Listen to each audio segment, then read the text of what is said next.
Yang pertama, orang tersebut harus menguasai product knowledge dulu. Kalau dia pernah gagal dalam organisasi, saya tanya, penyebab kamu gagal apa?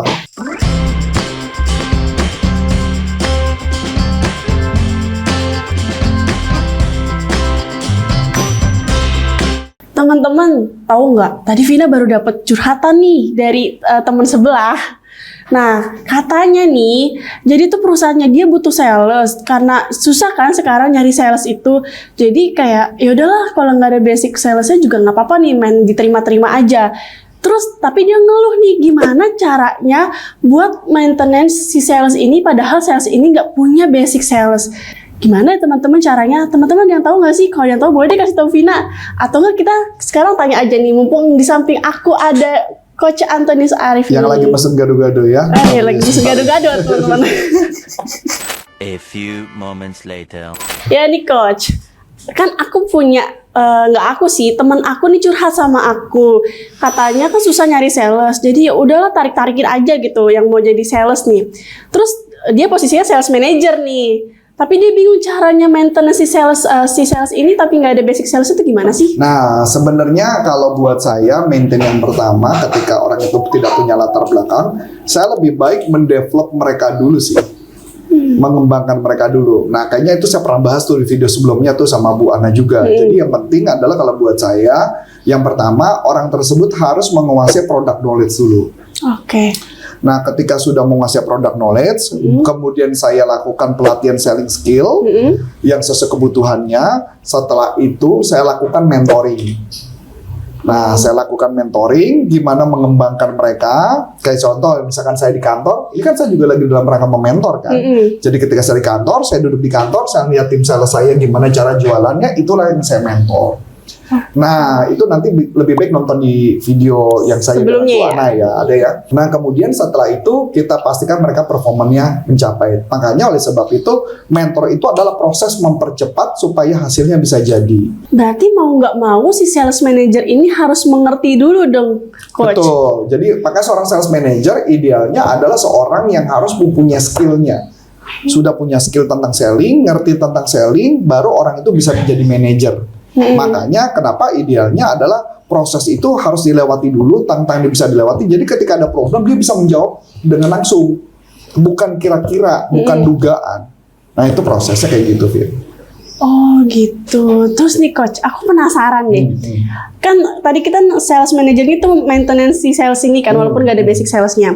Terus sekiranya kan agak susah nih buat maintenance si sales yang ini karena dia nggak punya basic kan.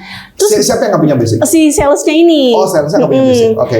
Sebenarnya kan sales itu selama diberikan pelatihan dan dibimbing harusnya bisa jadi. Nah itu yang jadi permasalahannya kalau semisalnya nih. Salesnya nggak bisa.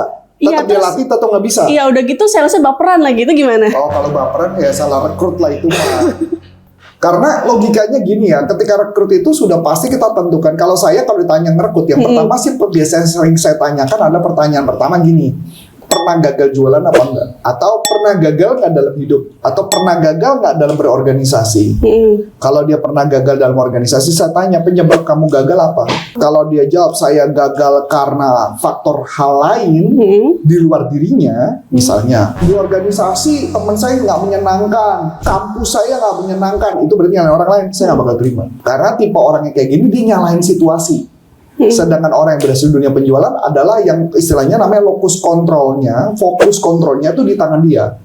Jadi ketika dia gagal, kenapa?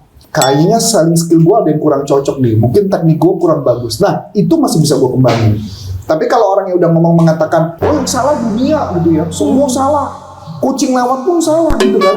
Jadi bukan saya. Nah itu pasti orang itu nggak akan saya develop. Percuma, udah pasti baperan, ya kan? Iya benar.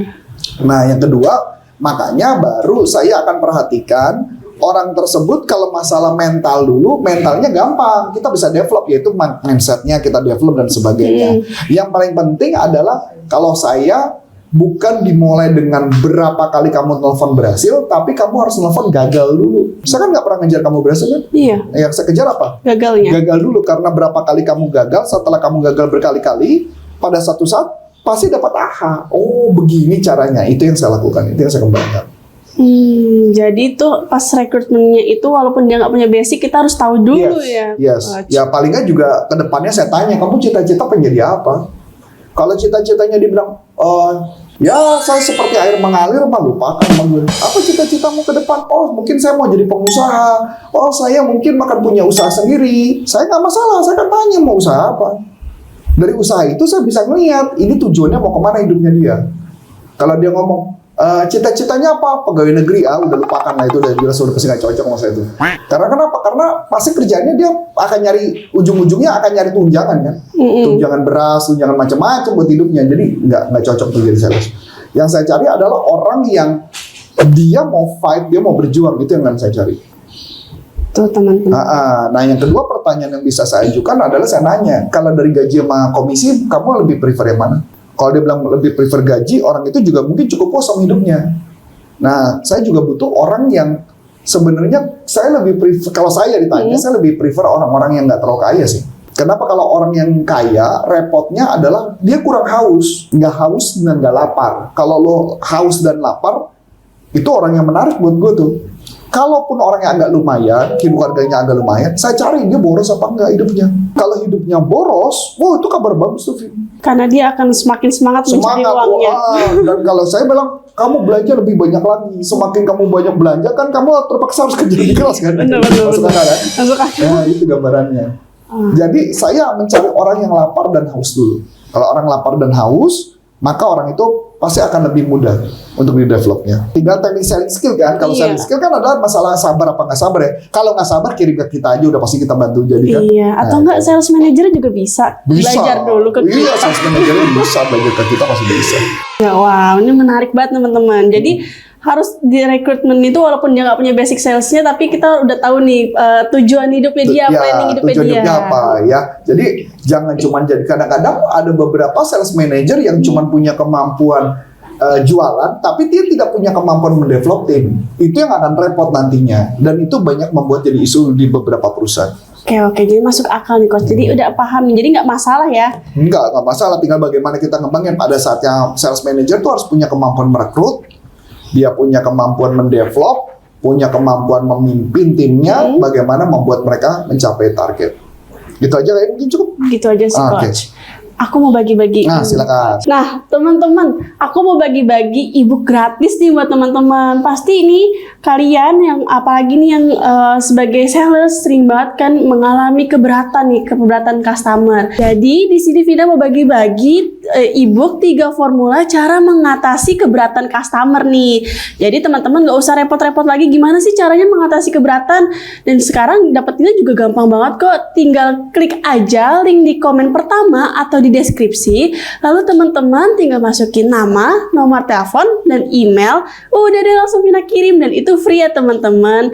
Terus kalau mau ikut pelatihan bisa di mana nih coach? Nah, kalau ikut pelatihan kita bisa masuk ke pastiprestasi.com, dan di situ ada banyak pelatihan selling kami, dan pelatihan leadership, dan juga pelatihan motivasi dan terapi. Bisa masuk ke pastiprestasi.com. Kalau nggak salah juga lagi promo nih kalau nggak salah. Iya benar. Nah, terus kemudian yang kedua, kalau mengundang kami bisa masuk ke corporateconsulting.com. Bisa kontak kami dan tim kami akan berkunjung di tempat Anda, bahkan atau bisa Zoom meeting untuk mempelajari apa yang kami bisa bantu.